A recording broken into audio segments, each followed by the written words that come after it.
welcome to another episode of Tell Us More About That. Today we have a special guest. We have my old therapist, Jamie. She's not old. She's not just old. a previous There we go. therapist of mine. And she is fantastic, and it was so fun to see her in this capacity. So Jamie's a licensed clinical professional counselor in Illinois, and she does work with clients in Illinois and Florida clinically. And she also recently started a new venture where she is working with couples and families through coaching. So two businesses that she's running right now, and she's a very busy woman. So we are very grateful to been able to catch her and get on a podcast with her. Yeah, it was awesome. We covered the most of the podcast focused on talking about divorce, why couples tend to divorce, some things, and I guess strategies on how to maneuver challenging aspects of a relationship to keep the relationship healthy and intact and productive. But then also got into the impact divorce has on kids. And she talks about a bunch of the variables that come into play with those types of scenarios, short-term and long-term. And then we got into what I introduced as blended families, but that is apparently not the right term. So step families. Mm-hmm. So talked about, bringing two families together essentially, and the challenges that come along with that, and strategies to make it a more productive and happy process. A lot of interesting perspectives that I hadn't considered previously. Yeah, I mean, I think whether you experience this growing up or you've experienced it as an adult in some capacity, there was a lot of really good takeaways on this episode, and Mm-hmm. she was a lot of fun to talk to. So thank you for joining us, and enjoy Jamie Simkins. Jamie Simkins. All right. Welcome to another episode of Tell Us More About That. Today is a special day because we have a unique guest, or at least a unique connection that we were able to bring this guest on. Jen, what's special about this particular person? Well, this is Jamie, and if you're in my circle at all, this is the Jamie that I've talked endlessly about. So Jamie was my therapist for many years, and it's been over a year, almost a year and a half, I think, since we've worked together in that capacity. So this is Jamie Simkins, and I'm very excited to kind of reconnect in this way, in a very different way. Yeah. Jamie, if you want to share your background and kind of introduce yourself. Yeah, it's so good to see you, and thank you for pointing out that it's been a year and a half. So any of the ethical nerds come after us. What's the time limit on that? Does it have to be like a year and a half exactly? A year is what's recommended according to the American Counseling Association, which is what I'm an LCPC, so that's what I'm held to, and it's just good, good boundaries and stuff. So thanks for pointing that out, Jen. Awesome. Well, thanks for joining, Jamie. Can you give us a little background as to, I guess, just introduce yourself for the audience? Yes, I'm Jamie Simkins. I'm a licensed clinical professional counselor in Illinois and Florida. I have a private practice in Chicago. I've had that since 2015.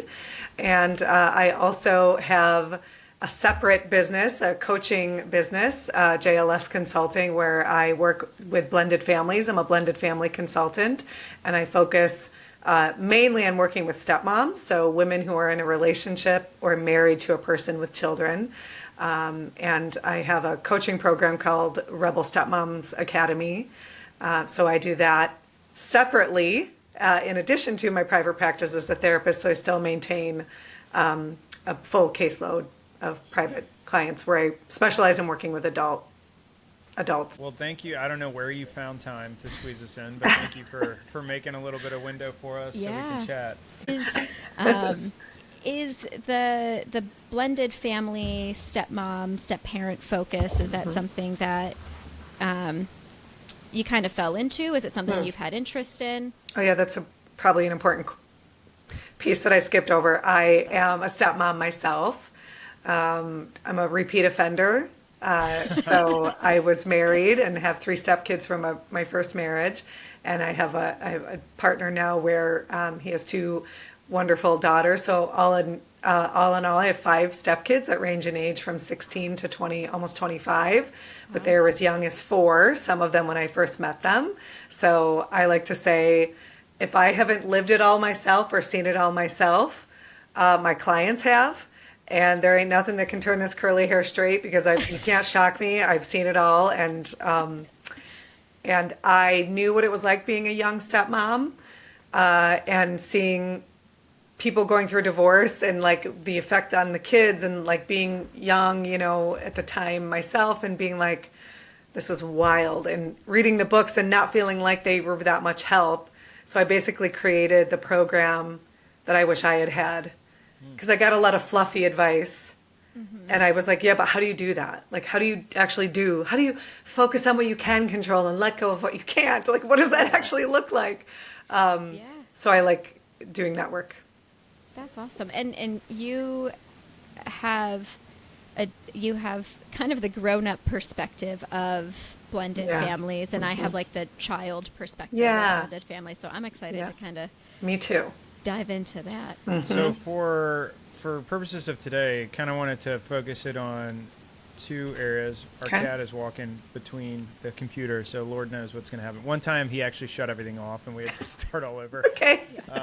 But focus on 2 areas of the more parent topic of divorce, and maybe 2 different ways to look at that too. Divorce on what you've seen from your experience of what are some of like the predictors of divorce and things that maybe couples could be aware of and conscious of to try to make sure that they're going in with their eyes wide open before getting married. And even if you're in a relationship or already married, like things you can be cognizant of. And then also the perspective of divorce on kids, like what you see and how that actually impacts them, short-term, long-term, that type of stuff. And then actually get into the conversation about what blended families are. I just learned what they were, I think yesterday. So, and what that looks like. So let's start with just divorce in general. I'm guessing like through your practice and what you've focused on. You've dealt with all sides of the spectrum within divorce, but what are some of the let's start with the couples first, I guess. What are some of the main causes that you've seen within couples that tends to lead to like just an unproductive marriage or an unproductive relationship and it breaks down? Well, I like that you used the word unproductive instead of failed. Because I don't believe that any marriage that ends is a failure, so like, because like, where's the cutoff line? If we were married 10 years and it ends, I think that's quite successful. That sounds like a successful marriage to me. Is it only successful if they're married 50 years, but they're miserable the whole time? So I like that you use unproductive. So a marriage that ends in divorce, you really want to look at people, how they argue and how they, notice how I said how they argue, not if they argue, because yes, healthy couples do argue and it's very normal to argue and there's nothing wrong with you if you have arguments. So for anybody listening, I just want to clear that up today. I had to start an argument. So, but it's really how you argue can really be an indicator for like over time if you're headed for divorce or not, how you treat each other during an argument. Rather than, like the fact that you argue. So when we argue, we want to really focus on how we talk about the problem. The problem itself doesn't really matter as much, because 69% of the shit that we argue about, sorry if I'm swearing, is unsolvable. So you're not going to be able to solve most of the things you argue about. These things are just going to keep coming up, but you can change how you talk about that thing. Like, are you kind? Are you respectful? Are you open to influence from your partner? Those are big indicators of people who are going to make it if they're willing to accept influence and if they treat each other kindly, if they're willing to own their part and turn toward each other rather than away more often over time. And then if you have more positive interactions than negative interactions. So we want to have 5 positive interactions for every negative. And it really, like marriage, a good relationship is really made up of all those little tiny baby moments. those really matter. I like that. So do you see more of people coming in and I guess it's a unique population, because if they're already talking to you, then there's some either hope that the marriage can work or be saved, or at least one of them wants that and the other one may be appeasing, or some combination of all of those things. But do you see more unproductive or unsuccessful relationships happen based on relational issues once they're inside the marriage, versus these like foundational disagreements that people just have and they're not able to come together? Like, you hear of people saying that it's not going to work because of how their opinion on having kids, and those things happened once they were married, or their opinion on religion or political topics. Is it less the big stuff and more just not able to really get the daily consistent parts of building a good relationship? Yeah, definitely. It's more the little stuff. Very rarely do I see people come in because of a big issue like, I don't want to have kids and he does, or we don't agree on politics. It's the little stuff. Yeah. Interesting. Okay. Well, we have been talking too about how people argue. Because I don't have a lot of experience with healthy conflict. Most of us don't. And Tony and his family tend to have a good relationship with passionate people. My parents are from New Jersey. My mom's half Sicilian, half Irish. Okay. There's a lot. Got it. Jamie's like, got it. Yes. So figuring out how to have conflict as a couple has been challenging, and we've gotten a lot better at it over time. But I had to learn how to have healthy conflict. Yeah. And I think Tony had to learn that not all conflict can be passionate or intense, just because it's we're trying to balance it in that way. But I do remember kind of in the beginning stages, Jamie, when you and I were still seeing each other, I was like, well, I thought this was supposed to be easy. Like, this is a healthy relationship. And Jamie, you were like, oh, sweetie. The healthy ones are even more hard work. Yeah. That's cute. That's cute. And I was like, oh, shit. Yeah.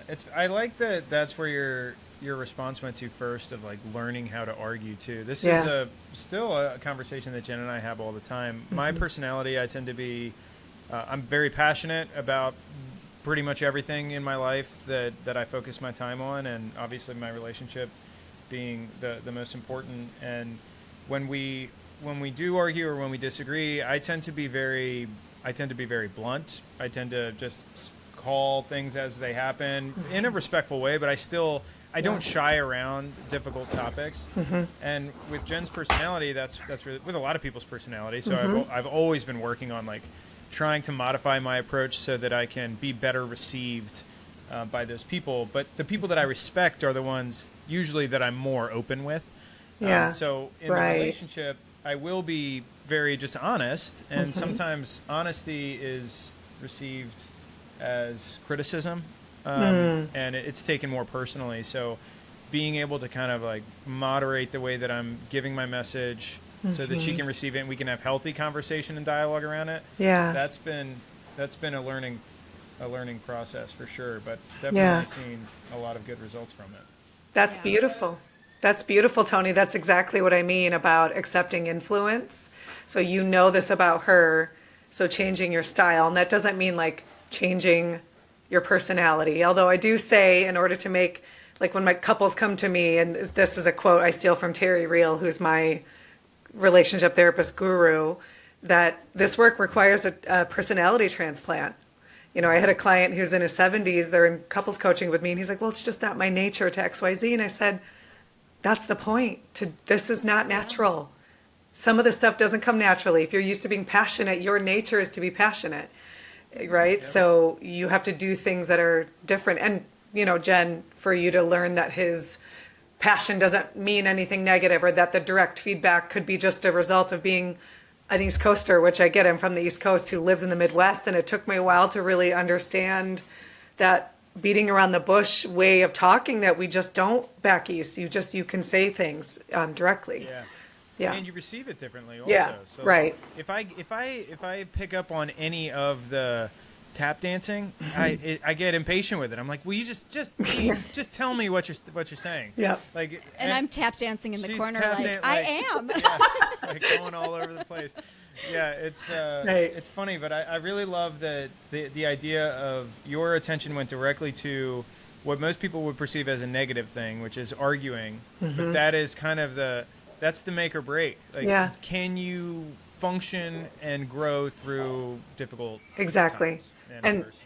And seeing arguments, every fight is an opportunity for deeper intimacy. Every fight is an opportunity for you to get closer. I was thinking too, that repair piece, and I'm going to try to not generalize, but generationally, that repair piece has pretty regularly been missed. Oh, yeah. And I feel like we are one of the newer generations to say, like, yeah, I messed, as a parent, say, like, I messed up. Like, you know, mom really lost her shit there.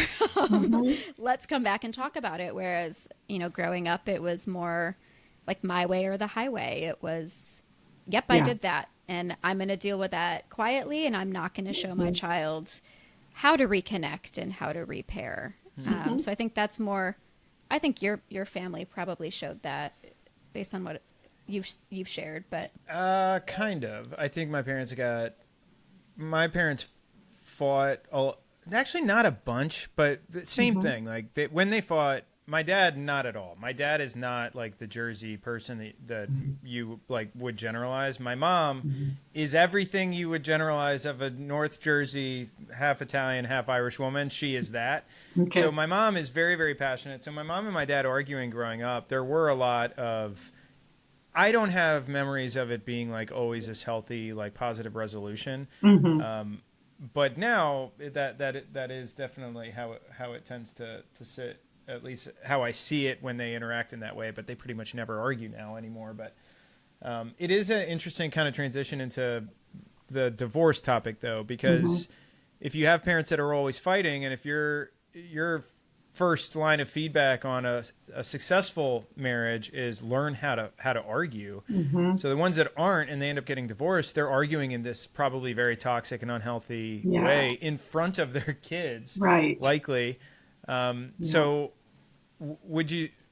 can you kind of talk a little bit about how that type of home environment, the constant fighting in an unhealthy, unproductive way, and then leading to divorce, like what do you see? How does that tend to represent itself on the kids that are observing that and kind of living it? Not well, you know, and that's not to say like if we have a fight in front of our kids, they're ruined. No, kids need to see you disagreeing for sure. They need to see how adults disagree, and they need to see how they healthily repair and love each other afterward. But the toxic stuff that you're talking about, the toxic fights, the secular arguments that go nowhere, and the really like gross way of interacting with each other in front of the kids. I mean, it's traumatizing for kids to see their parents, you know, go through that. They're feeling that in their nervous systems. And it feels really unsafe and really scary and really yucky. They may not be able to articulate why, but they just know this does not feel good. Like they know it's toxic without knowing it's toxic, if that makes sense. Yeah. Like their bodies are telling them that something's wrong. Is there any connection or research around where a kid who grows up in that environment, that they then seek that out? They seek that type, maybe not because they want that, but that's what they know. Absolutely. Familiar. Yeah. There's mountains of data. There's mountains of research on that. I truly believe as a therapist, and this is how I do my work with couples in my coaching and therapy, that we unconsciously seek that out in an effort to try to heal it.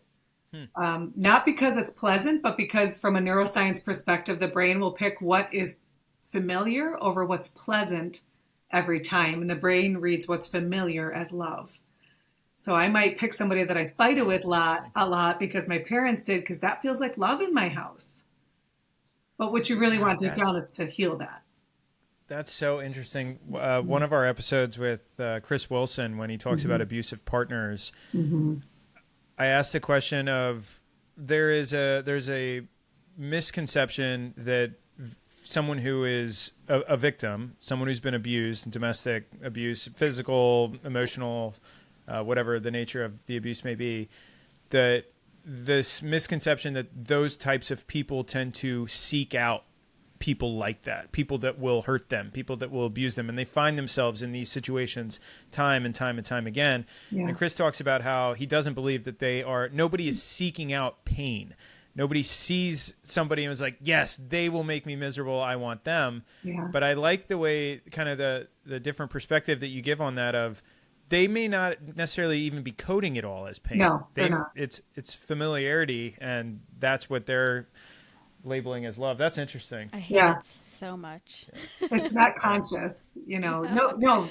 And I remember saying to my own therapist a million years ago, like, well, I'm not walking around going, daddy issues, let me find someone with my daddy issues. Yeah. But, it's underneath that, like deep down, that little girl inside of me, or however you want to conceptualize that, is trying to seek that out so I can heal it. So maybe this time it'll be different. Maybe this time it'll be better. Maybe this time we'll change it. Yeah. So that's how that looks. Ugh, I hate that so much.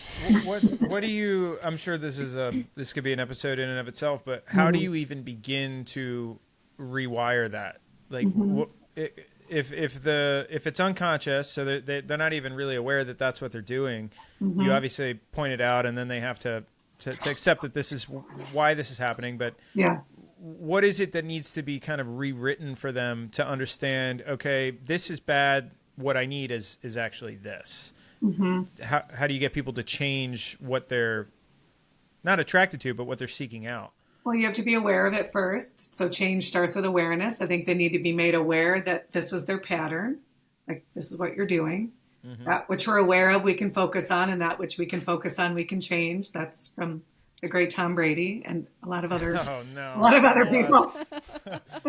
But no, you have to be aware of it first. And then there's a number of different ways you can rewire, but I really believe in, like, you have to have the visceral lived experience, a corrective experience, like having the experience of someone being in it with you and giving you that corrective, like, no, I'm going to be here with you and we're going to have this fight, but I need you to act differently. I need you to speak to me differently, or I need this to look different. Does that make sense?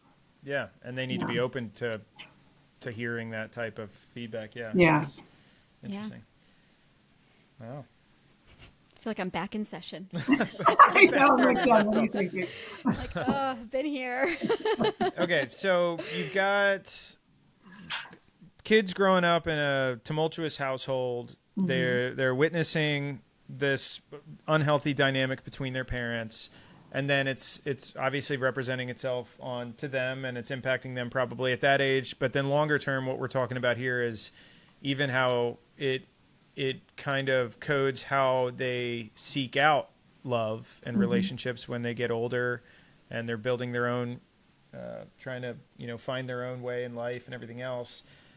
So it's not necessarily the divorce, but it's the way the divorce came to be, and then the way things were handled after the fact. Okay. Yes.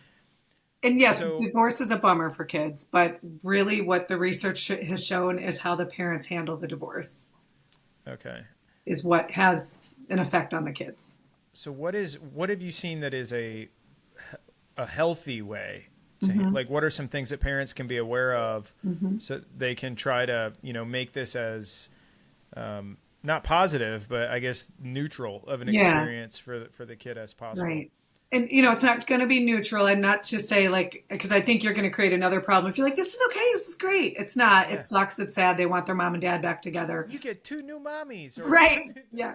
2 Christmases. Yeah. But there are some things you can do to mitigate that. And the number one thing is to try to not be, hostile toward each other. Try to treat each other kindly. Don't talk shit about the other one. And most people are like, yeah, I can do that. That's fine. That's obvious. But you have to check your body language. You have to check your eye rolls.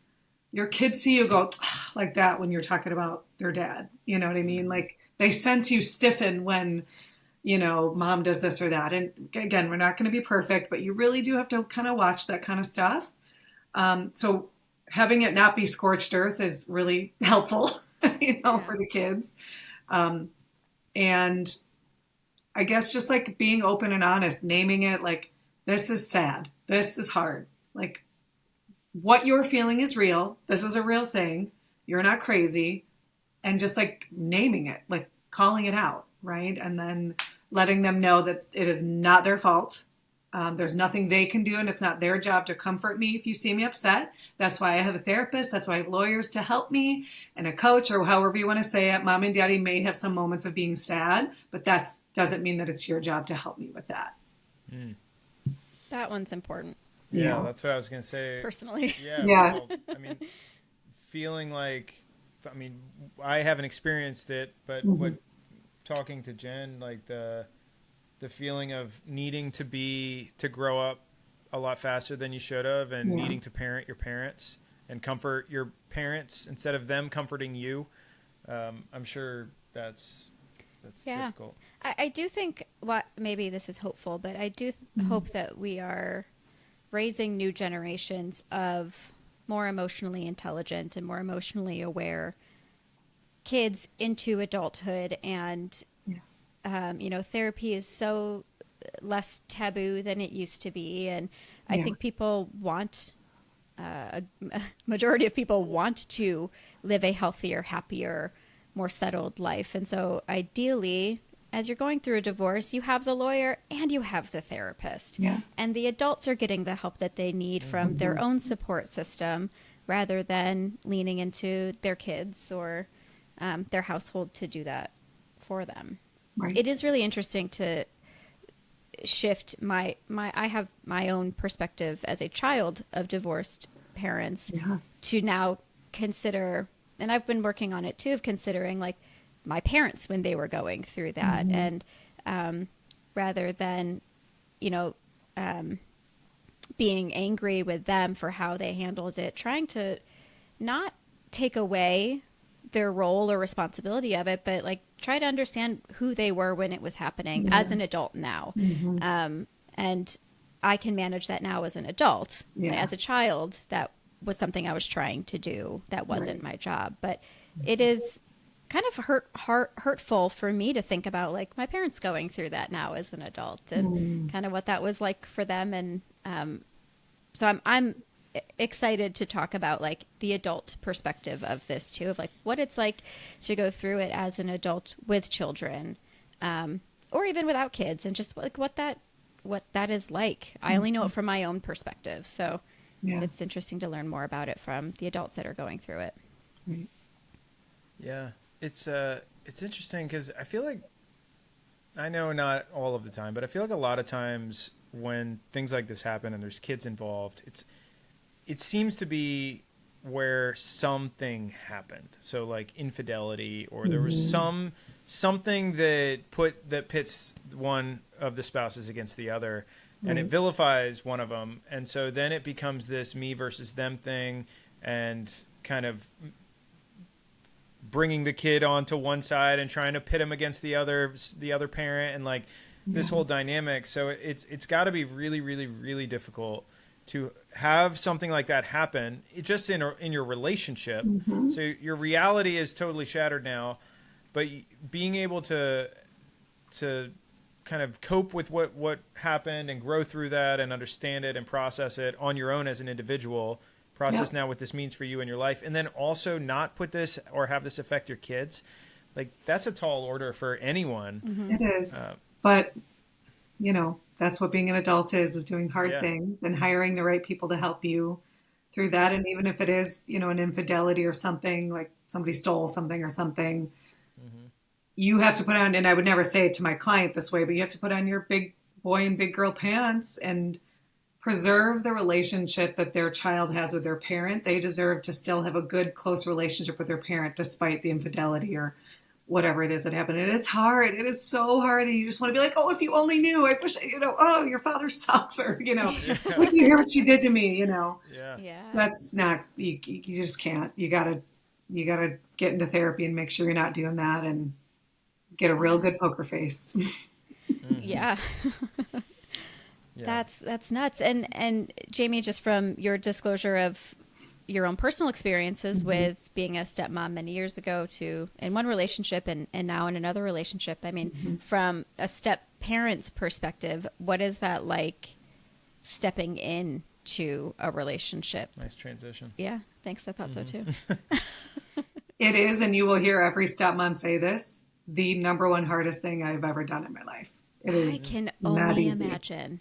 Yeah, because you come into this sort of family where they have their own culture, their own rules, things are kind of already being done one way, and you're kind of like, okay, but I also have a life, and I also have a say, and I don't agree with some of these things, and it's my home too. And then if the your partner and his ex don't get along, it affects you, and you see how it's affecting their children, and you're like, what are you doing? And you have to, really be good at restraining yourself. So, yeah, but it's also really rewarding, right? Also wouldn't be doing it. Yeah. Yeah. So, for just a general definition, can you kind of explain what the term blended family means? Yeah. I don't personally like that term, and I try not to use it. I use the clinical term, which is step family, because I think blended family presupposes that we blend or that we're supposed to blend, and not every family can or should blend. Like, what does blending even mean? But so step family. So, you marry somebody with kids, or you have your own kids and you marry someone else with kids, or, and today we're using blended family to even mean other things like adoption and stuff too. So that's why I don't love that term, but I use step family. So you're marrying or getting into a relationship with someone with kids. Yeah. Just call it what it is. Yeah. Like the Brady Bunch kind of. Yeah. Yeah. And you're adding an addition onto your house, and you're putting 12 people into one home. You leave my father out of this. But I like that too, because that gives this pressure of blending. Yeah. Of assimilating, of becoming one, where you are showing up with different systems and cultures and expectations. So you have I think most of us likely have a skewed perception as to what this actually involves if you haven't lived through it. So myself being, God, Charlie just jumped on the back of the chair and it like rocked it all the way back. So as someone who works directly with stepmothers specifically, is that the focus? Okay. Yeah, although I do work with the entire family. It's mainly, it starts with the stepmom, but yeah. Mm-hmm. Okay, so let's start with the hard stuff first. What are some of the most common challenges that you see that women tend to experience at the onset, like walking into this new family that they're now, all of a sudden a part of? The number one thing I see from my own data, so polling my audience and reading the research, the biggest problem most women have, or people who come into these relationships, is they call it different parenting styles, which really means this is not to gender generalize, but the dad or the other parent tends to be really permissive because of guilt about the divorce. And so lets things go or doesn't follow up or give consequences, and doesn't stick up for the stepmom or present a united front. And I believe that this is not my quote. This is from Wednesday Martin, the author of Step Monster, but she believes, and I believe this too, that stepmotherhood is one of the last kind of strongholds of misogyny. So I believe stepmotherhood is actually a feminist issue as well, because of gender norms like mental load. The woman handles the family, and so it's just on the stepmom to like blend and like make everybody get along. And but the truth is, I tell the dads, I say, like, because it's usually men, you're a linchpin. We need you. We cannot blend without you. And what that means is you making a concerted, anticipatory, proactive effort to step in and go, this is my partner. She matters. And this, she's important to our family. Saying that early and often, and not in like a dictatorial way or like, hey kids, pay attention, but it's like, hey, she's here too. She matters. And kind of approaching it that way.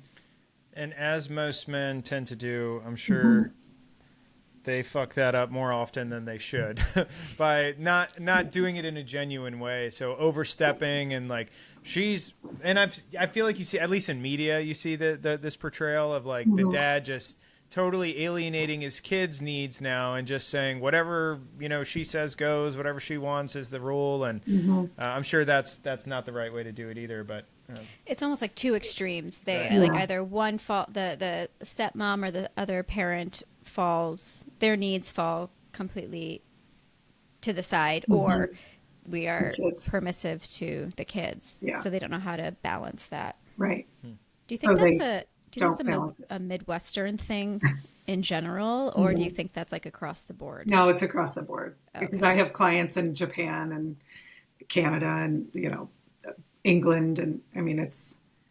What time do you wake up to talk to your Well, no, they're the ones doing the weird hours, not me. Oh, okay. They're up at 3 a.m. talking to Jamie. So parenting styles is the biggest obstacle. What are some of the other challenges that you see women tend to have in this role?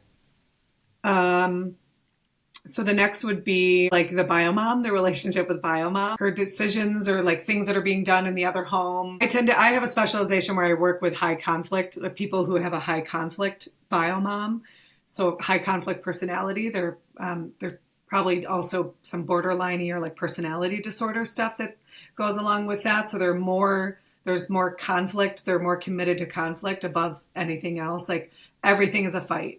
From is Jimmy going to be in soccer to, those socks were supposed to come back to our house and you left them there. And it's, like everything is a fight. So working, having like a high conflict biomom or trying to get along with that other parent in that other house is another big struggle. And I would say probably then the stepkids, like stepmoms, I think don't know what their role should be. And I often think stepmoms do too much. They come in and try to be like a mom, or they come in and try to be a parent.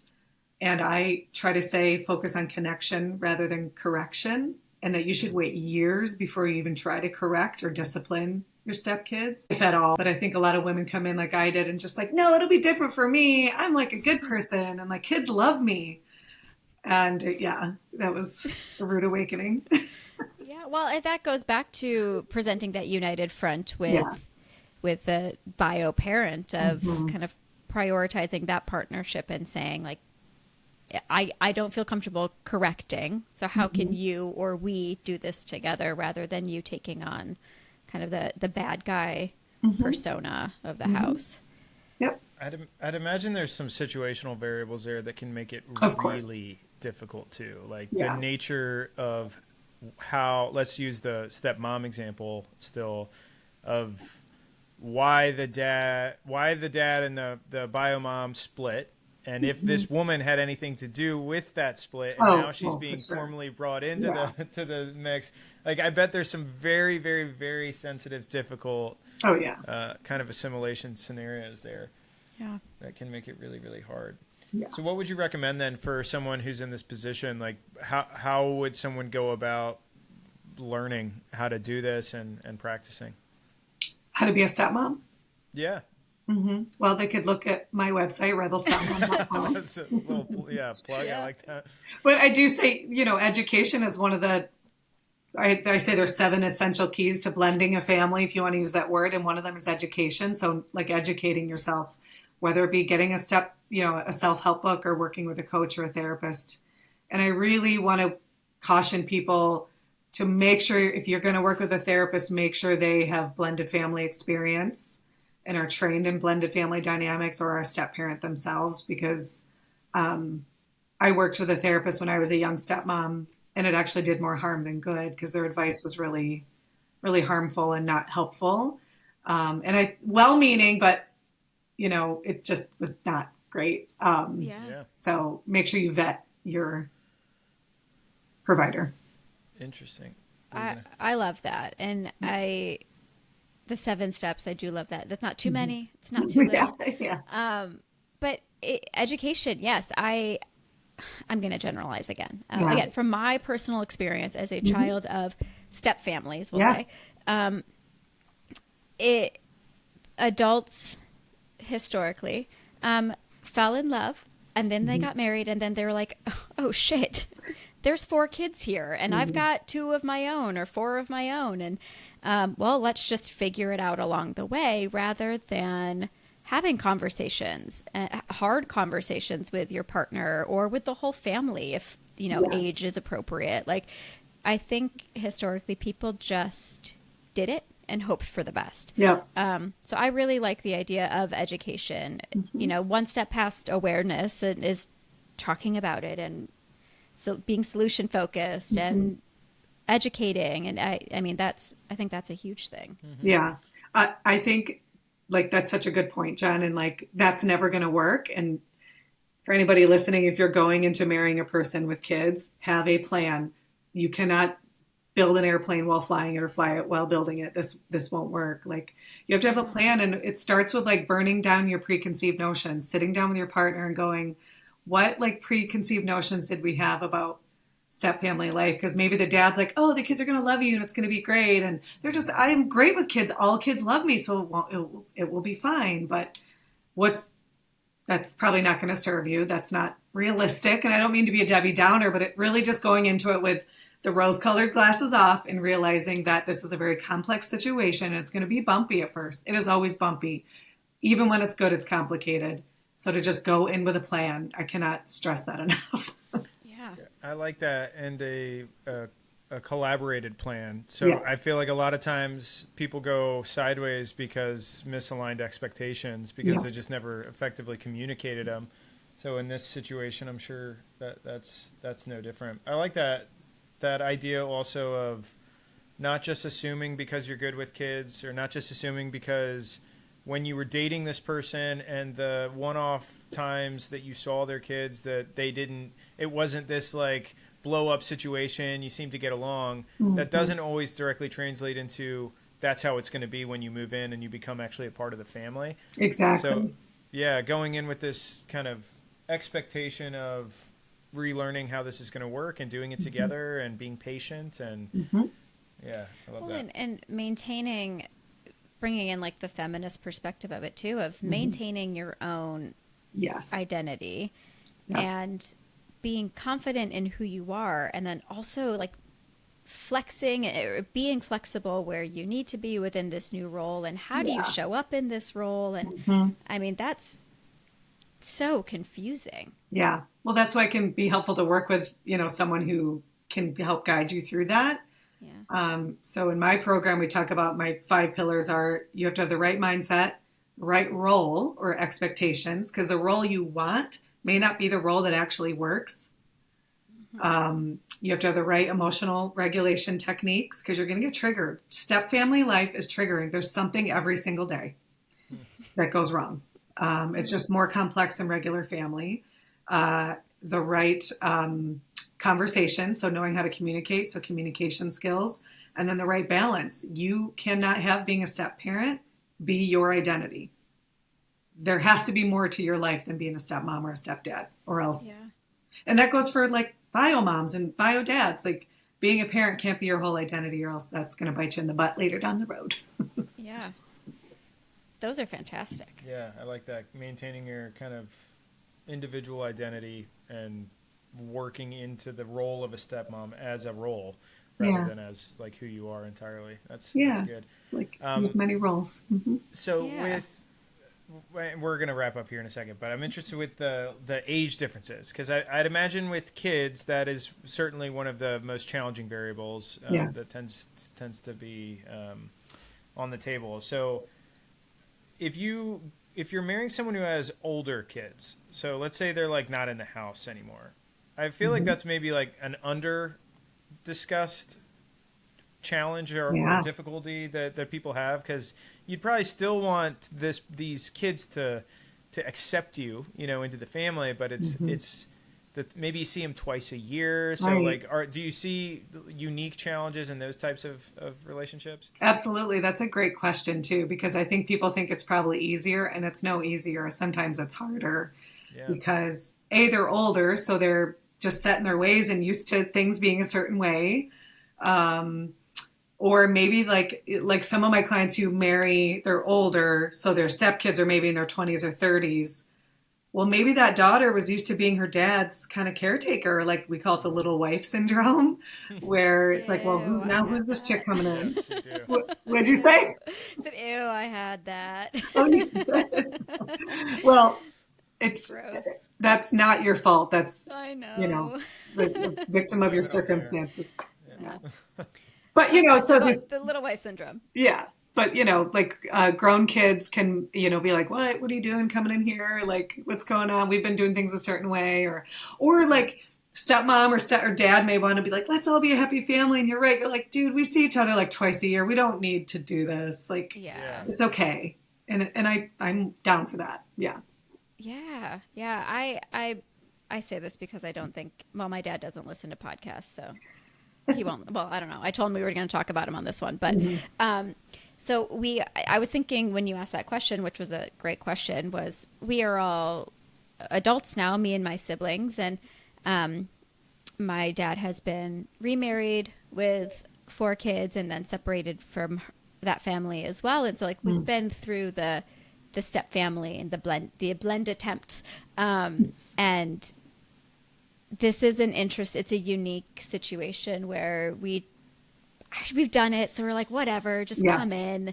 And I think that's great. But I can imagine it's not always like that. There's resentment. And I see this in some of my siblings too, of kind of like pushback of like, dad's doing this again. And I'm like, just let him live, whatever, do your own thing. Yeah. So I can imagine, and it's different just based on age and their own life experience too. Yeah, that's true. So with my first marriage, my one daughter was 4. She thought this was great. She's like, I love it. This is great. Like a second mom. Like she was like, sweet. Then I think her siblings struggled a little bit more and they were like 11. And my partner now, his daughters they're, 19 and 16. They've been amazing. Like they were just like, cool, like whatever, come on in, like do you, you know what I mean? Like we like seeing our dad happy, so. Yeah. Well, that is such a simple point, but I think it's the most overlooked one is like the communication piece is the most critical thing here. Making sure everybody's communicated with, you're respecting everybody's boundaries and their needs and all of those things. That's very, very essential. But then at the end of the day, with older kids especially, let your mom be happy. Let your dad be happy. Like, put your own like petty nonsense aside. And if your dad is truly, who cares if this is his 4th wife, 5th wife, or your mom's like 6th husband, whatever it is, if it's not hurting or harming you, and this person is not toxic to her and she's just happy or he's happy, these comparisons are not fair. But this is what came up in my head. When my parents were originally looking to sell the house that we have a lot of memories in as kids, and we didn't necessarily grow up there, but we spent like a lot of our formative years there. I remember I was in college and I remember feeling like angry towards my parents, like legitimately upset. Like, why would you sell this house? And all I was thinking about was me. I love going back there. We have all these memories there. But if you looked at it on paper, objectively, it made so much sense for them to get rid of it, for them to do what they wanted to do and move. Like, it's their life. So with your dad or with your mom or whatever it is, it's their life. Accept this person as much as you can, and if they're happy, let them be happy. Well, and yes, developmentally, I think that's like a big piece of how old you are and like how you can separate. But the onus there, we're talking about adult children now, because developmentally they I shouldn't should myself, right? They could be developmentally aware, but it's a them.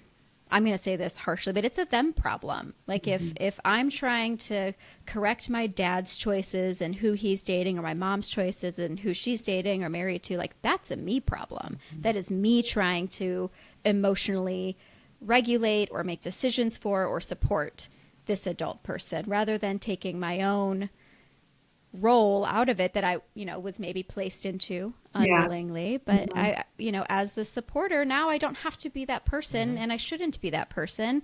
And these are adult people that it is their job to take care of themselves and their job to make decisions for themselves. And it can be the fucking wrong choice. And that is their job too, right? Like, so these children, because they're adults, these adult children, having a hard time with it, like release release yourself of that role. And I think that's hard because that's been a part of their identity for so long. Yeah. Yeah. That's a good point. Well, now you're talking codependence, and that's a whole other podcast, Oh, baby. God. We'll be here for another hour. Yeah. It's my other favorite topic. I love this. Yeah. I mean, there's a lot of complications and challenges, it sounds like, with not just with a marriage and doing it right and learning how to live with each other and grow with each other and argue with each other and all the good stuff, but then also if it doesn't work, and that's reality sometimes too, it doesn't always work, learning ways to end it in a healthy way with having the least amount of negative impact on everybody that's involved is really important. So if I could add to that with just the step family piece, you asked early in the session what makes for a successful marriage. I will say in step families, it's really important that the couple prioritize their marriage and really make it number one. And I think this goes for other families, traditional families too. Your marriage has to be number one. It has to be over the kids, the most important thing. I like to say our marriage or our relationship is our first priority, and the kids are our first responsibility. Because if you have a happy marriage, it will trickle down to the children. Even if you're remarried or repartnered and you're in a step situation, those kids need to see a successful, happy relationship. And you have a chance to model that for them, but you have to put each other first. And the kids need to see, even though it's uncomfortable, dad loving on stepmom, or like they need to see what prioritizing the relationship looks like. And, maybe everything doesn't need to drop when the kids come, that we can have a little bit of both. So it's just a caveat I wanted to add. I love that. And that needs to be communicated to the kids too. Because I feel like I've even seen this with your family a little bit of, sometimes I think there can be maybe a little bit of like resentment towards the parents if they're not getting that attention from their parent and they're seeing it then redirected into this new person. So without the communication expectations, that I'm sure that could cause even more problems. Absolutely. Yes. Yeah. We've talked about this a lot today, but it's the Midwest. We don't talk about things, right? The Maybe tiptoe. that is what it is. Yeah. But that becomes even harder when you do try to incorporate other people and blend a situation. But yes, and Tony and I were talking last night, kind of putting together our outline for you today. And I had made that comment of like, I feel like it's shifting in this way where traditional families and step or blended families, like we are prioritizing our relationship over all things and how we communicate and how we treat one another. And I love this is our priority and our kids are our first responsibility. Yeah. Because I'm responsible for myself, you're responsible for yourself, we are responsible for the kids. Yeah. And we are responsible for prioritizing our united partnership in front. Yeah. Yes. I love that. That's a great point. All right. So if anyone wanted to learn more about you and get in touch with you, learn more about your coaching, any of your work that you've gotten into today, what would be the best way for them to track you down? Yeah. You can find me at rebelstepmom.com or at rebelstepmom on IG. Therapy-wise, I'm not taking new clients, so sorry. Can I come back? Take me Rebel back. Stepmom. Okay, cool. We'll put that in the notes. And have a link to your Instagram account also. So, well, thank you so much for your time. This was awesome. Yeah, it was so good to be here. Thank you, guys. Thanks for joining us on another episode of Tell Us More About That. Don't forget to subscribe on whatever platform it is that you're listening to us on, and also leave us a rating and review. If you have any topics you would like us to consider, if you have any feedback or commentary, only if it's positive, please visit www.tellusmoreaboutthat.com. Thanks again for joining in, and we will see you next time. See ya.